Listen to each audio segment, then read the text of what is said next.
Summary of this video is आपको 120 rules of grammar करने हैं निमिषा बंसल मैम से। एक बार आपने सारे ग्रामर के रूल्स के नोट्स भी बना लिया, तब आपको वीडियोस पे भी जाने की जरूरत नहीं है। उसके बाद आपको रीडिंग हैबिट जनरेट करनी है। रीडिंग हैबिट आपकी अच्छी होगी और आपके ग्रामर के रूल्स भी आपको याद होंगे, तो आपके सारे टाइप के क्वेश्चंस हो जाएंगे। क्लोज टेस्ट, पैरा जंबल, ये सब आप ऐसे निपटा दोगे। सेंटेंस रीअरेंजमेंट सब कुछ हो जाएगा। ठीक है, आपको वोकेबलरी की ज्यादा पीछे नहीं भागना है। बैंकिंग और एसएससी के एग्जाम में ये डिफरेंस है कि वोकेबलरी की ज्यादा जरूरत एसएससी के एग्जाम्स में पड़ती है। छोटी मोटी जो वोकेबलरी की जरूरत पड़ती है वो बैंकिंग के एग्जाम में जरूरत पड़ती है, जो आप रीडिंग से कंप्लीट कर सकते हो। That's it, all the best and bye. Hello friends, कैसे हो आप लोग? आई होप आप और आपकी तैयारी दोनों अच्छी हो। देखो, मैं कुछ दिनों से बीमार चल रहा था। बीमार होने का रीजन ये है, मैंने कुछ ज्यादा सेलिब्रेट कर लिया था। मैं डीवी होते ही, मेरा डीवी 1 तारीख को था, उसके बाद मैं चला गया था ट्रिप पे, और ट्रिप से आने के बाद मैं हालत खराब हो गई थी मेरी। तो डीवी रिलेटेड जो व्लॉग जिसे कहते हैं, व्लॉग कह लो या वीडियो कह लो, जो भी है एक्सपीरियंस, डीवी का एक्सपीरियंस, वो वाली वीडियो मैं बाद में बना दूंगा, क्योंकि वो भी नहीं हो पाई और कुछ भी नहीं हो पाया। इतने टाइम से वीडियोस नहीं आ रही, आप लोग नोटिस कर ही रहे होगे, अगर नोटिस कर रहे होगे तो। ठीक है, तो जिन लोगों को नहीं पता, मेरा डीवी था 1 तारीख को, और वो था पीएनबी क्लर्क में। मेरी as a PNB clerk joining होने वाली है, मतलब मेरा हो गया है वो क्लियर। तो वो वाली डीवी था, पीएनबी का डीवी था मेरा। ठीक है, फर्दर डिले नहीं करते हुए जो टॉपिक है आज उस पर स्टिक करेंगे, क्योंकि आपका टाइम प्रीशियस है अभी। ठीक है, तो सबसे पहले बात करेंगे कि इंग्लिश में, पहले तो एक चीज बता दूं, ये बैंकिंग इंग्लिश की बात कर रहा हूँ। बैंक रिलेटेड एग्जाम जो होते हैं उसमें इंग्लिश को कैसे डील करना है उसके रिलेटेड वीडियो है ये। ठीक है, एसएससी के साथ इसको लिंक मत करना। देखो, एसएससी और बैंकिंग की तैयारी थोड़ी सी अलग है। देखो, 60% इंग्लिश उसमें सेम है, 40 या 30% मैं बोलूंगा, 30% थोड़ी सी अलग है। अब वो अलग क्या है मैं बताता हूँ। देखो, मेरे पे कुछ कमेंट्स आते हैं। अभी रिसेंटली भी एक कमेंट का मैंने रिप्लाई किया। वो बंदा पूछ रहा था वोकेबलरी के लिए क्या करना है, अलग से क्या करूँ क्या नहीं करूँ, वोकेबलरी में एक्स्ट्रा और क्या करूँ। देखो, वोकेबलरी आपको एक चीज समझनी होगी, वोकेबलरी इतने एक्सट्रीम लेवल पे ले जाके नहीं पूछता जैसे एसएससी में पूछता है। बहुत सारे वोकेबलरी रिलेटेड क्वेश्चन आते हैं, है ना, वर्ड सिनोनिम एंटोनिम पूछता है। बैंकिंग ये एग्जाम नहीं पूछता। देखो, मैं ऐसे हवा में तीर नहीं चला रहा हूँ। मैंने एसबीआई पीओ जो सबसे टफ माना जाता है, मेरे हिसाब से सबसे टफ वही माना जाता है, उसका मेंस भी मैंने क्लियर कर रखा है।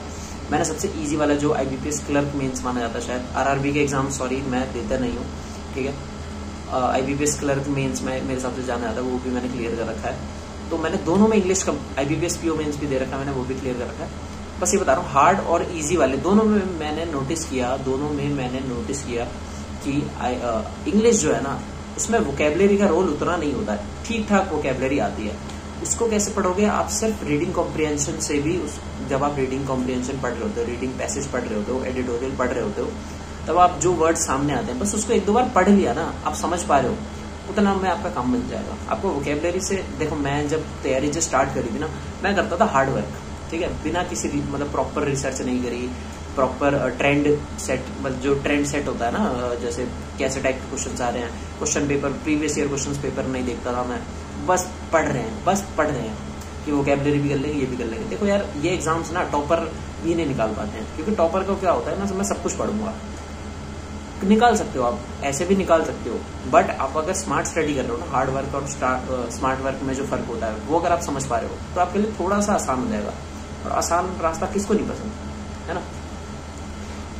तो वोकेबलरी के पीछे इतना नहीं भागना है। मैं जो 2 पॉइंट बोलूंगा उस पर आपको फोकस रखना है। ठीक है, आपका प्रीलिम्स तो बहुत ही तगड़ा जाएगा, मेंस में भी आप 25 तो बहुत कम बोल रहा हूँ, 30 अराउंड मार्क्स आप निकाल के ला पाओगे। अभी रिसेंटली मैंने आरबीआई असिस्टेंट का जो स्कोर कार्ड है ना, वो 1 तारीख को देखा था मैंने।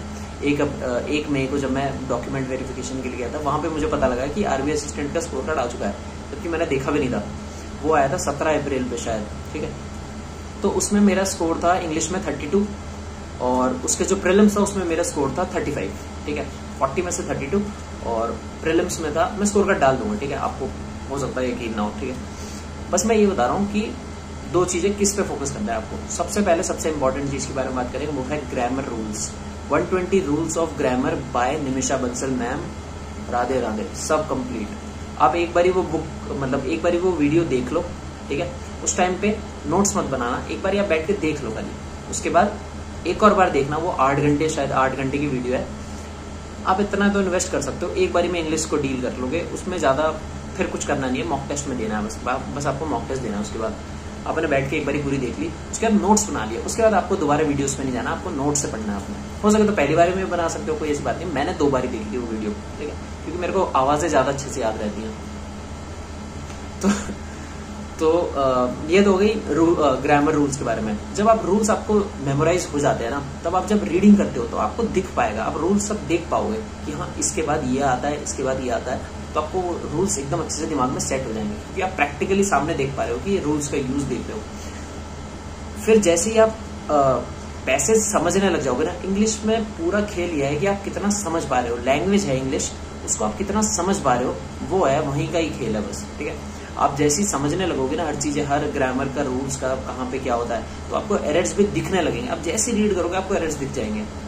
कभी भी उस फीलिंग वाली तैयारी मत करना। फीलिंग वाली जो होती है ना कि ग्रामर के रूल्स याद नहीं करूंगा, मैं रीड करके मुझे लग रहा है यहाँ पे कुछ गलत है तो यही मार्क कर देते हैं। नहीं, कुछ रूल्स ऐसे होते हैं जो आपको लगते हैं कि वो सही है, बट वो सही होते नहीं है, या वो लगते गलत है बट वही सही होता है। तो फॉर अ सेफ साइड आप वो ग्रामर के रूल्स कर लेना, और रीडिंग कॉम्प्रिहेंशन के लिए आप एडिटोरियल्स वगैरह पढ़ते रहना, या कुछ भी रीड कर लो अपने मन। अगर आपको रीडिंग से फोबिया है, जैसे न्यूज़पेपर मैंने आज तक नहीं पढ़ा, मैंने हाँ 1-2 ऐसा कसम नहीं खाऊंगा, 1-2 बार पढ़ा हुआ है, वही जब स्टार्ट करते हैं जोश में न्यूज़पेपर लगवा लिए, 1 महीने वाला 2 न्यूज़पेपर पढ़े, उसके बाद फिर वो बंद ही करवाना पड़ा न्यूज़पेपर, मेरे से इतना पढ़ा नहीं गया। तो जिनको ऐसा टाइप का फोबिया है वो अपनी पसंद की चीजें पढ़ो। जैसे मैं क्या पढ़ता था, देखो मेरे को निमिषा बंसल मैम का जो एडिटोरियल वाला चैनल है ना, मैं उनके साथ पढ़ता था, मैम के साथ ही पढ़ता था। मुझे दिक्कत आती थी तब भी मैं पढ़ने की ट्राई करता था, आधा पढ़ के छोड़ देता था। अपने हिसाब से अपने आप को थोड़ा थोड़ा पुश करो। अगर आप पे कोई स्टोरी बुक है, ठीक है, वो पढ़ो। जैसे मैंने रीडिंग की हैबिट थोड़ी सी जनरेट हुई ही थी, मैंने एक बुक ले ली, हालांकि मैंने उसका 1 चैप्टर पढ़ा था, थोड़ा सा, इतनी मोटी बुक है, मैंने उसका 1 चैप्टर समझ लो थोड़ा सा पढ़ के छोड़ दिया। वो बुक खराब ही हो रही है, मुझे बहुत बुरा लग रहा है। बट कहने का मतलब यह है कि अगर आपका इंटरेस्ट बिल्कुल नहीं है तो आपकी पसंद की चीज पढ़ो, या फिर कम मटेरियल पढ़ो, समझ लो। रीडिंग कॉम्प्रिहेंशन में आपको इस तरीके से डील करना है कि आपको रीडिंग का बहुत अच्छे से ध्यान रखना है। जैसे आप रीडिंग, आपकी हैबिट अच्छी बन जाएगी ना, आपका सब सुधर जाएगा। पैरा जंबल ऐसे हो जाएगा, सच बता रहा हूँ। जैसे पैरा जंबल में हम लिंक ही नहीं कर पाते। पैरा जंबल के 2-3 रूल्स भी हैं कि कौन सा सेंटेंस पहले नहीं आ सकता, कौन सा सेंटेंस बीच में ही आता है, लिंक कैसे करता है, वो सब रूल्स थोड़ा बहुत निमिषा बंसल मैम से पूछ लेना। बस एक चीज मेरी बात नोट कर लो, इंग्लिश की तैयारी के लिए कोई भी सब्सक्रिप्शन, किसी की भी चीज की जरूरत नहीं है। इवन बैंकिंग एग्जाम के लिए अगर आप ले रहे हो तो बहुत अच्छी बात है, आप पे पैसा वैसा है, भाई पैसे का खेल है, ले लो। बट जो नहीं अफोर्ड कर सकते, आप टेंशन मत लो भाई, कोई जरूरत नहीं है बैंकिंग की तैयारी के लिए ना, सब्सक्रिप्शन की कोई जरूरत नहीं है। यूट्यूब पे आजकल इतना बढ़िया बढ़िया पढ़ा रहे हैं लोग, अब थोड़ा लेवल भी हाई करके दे रहे हैं।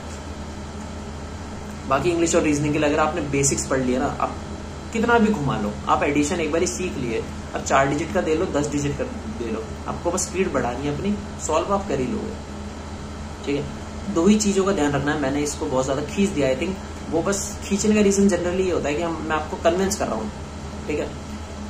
ग्रामर पे ध्यान दो, बाकी सब चीजें, ये जो पैरा जंबल होते हैं, ठीक है, ये क्लोज टेस्ट होता है, सेंटेंस इंप्रूवमेंट होता है, ये सब ठीक हो जाएगा। रीडिंग हैबिट और ग्रामर एक आपका बेसिक्स रेडी कर देगा, प्रैक्टिकल आपका वही हो जाएगा रीडिंग जैसा आप करोगे। उसके बाद आपको मॉक टेस्ट पे ध्यान देना है, और थोड़ा बहुत आपको देखना है कि कहाँ आप गलती कर रहे हो।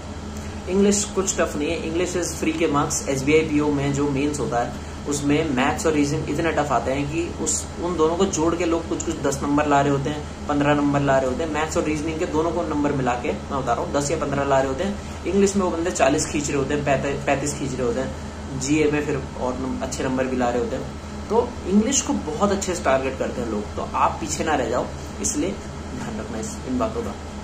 बाकी हर सब्जेक्ट वाइज मैं ये सब वीडियो लाने वाला हूँ। मैथ्स की 2 वीडियो बनेगी, क्योंकि उसमें एक स्पीड एक बहुत बड़ा फैक्टर होता है, वो अच्छा होना चाहिए आपका, तो उसके रिलेटेड एक अलग से वीडियो बना दूंगा विद प्रूफ। मैं अपने मार्क्स भी उसमें बताऊंगा, ऐसे हवा में तीर नहीं चलाऊंगा, ताकि आप कन्विंस हो जाओ आराम से, ठीक है। मैं आपके अपने प्रूफ भी दूंगा, ठीक है, कि मेरे कितने आते हैं।